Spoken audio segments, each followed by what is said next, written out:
people need to tell their stories or personal anecdotes, make excuses or give advice. Most brands tend to operate likewise, inviting their target audience to connect with them. Talking about health, the stories should be able to inform, inspire, and transform. If there's a common concern for all of us, these are the health matters. The issue is that we have so many devices available today that it's very difficult to prevent stories from spreading. Everything that was stored in a single device before is now saved everywhere. We can illustrate this using a simple example. Anhil logs into Facebook and sees that Marta has shared a video about how to prevent hypertension through a healthy lifestyle. Anhil is concerned since he decided to climb up the stairs and ended up gasping for breath.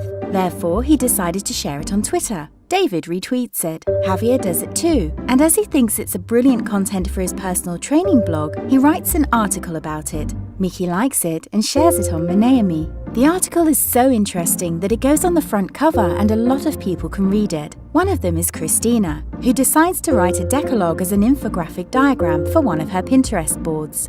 Her friend Merche loves one of the illustrations and decides to make her own t-shirt, but she didn't ask Chris for permission and she gets mad with her. Meanwhile, Geordie takes the video, the infographic diagram, and Javier's article and uses everything to give a lecture at the Cardiovascular Foundation where he collaborates. It goes great, or at least that's what Geordie thinks because no one yawns. After that, he uploads the presentation to SlideShare. Sonia decides to share it on LinkedIn. Jesus, one of her contacts, is encouraged to read it, but that drives himself crazy because it reminds him that he should quit smoking. So he decides to take a selfie with a straight face, then put the Valencia filter and upload it to Instagram with the hashtag #ThisTimeYes. Sylvia finds it funny and copies the idea, promising she will join a gym. And from now on, Fran will become abstemious.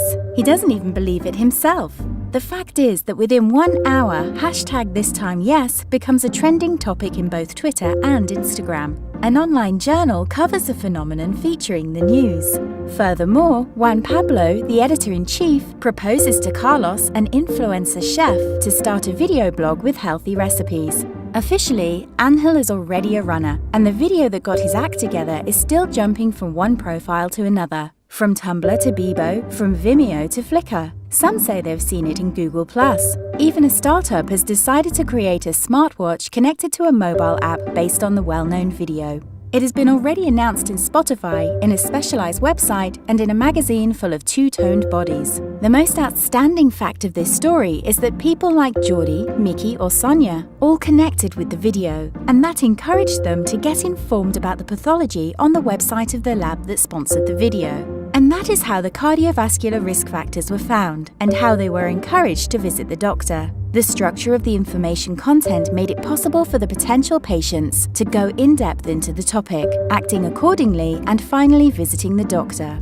This is the essence of a liquid, emotional, and adjustable content. It relies on different levels of content depth and involvement, and a single strategy with different objectives and measurement parameters. And because everyone is unique, the issue is to know how to reach everybody.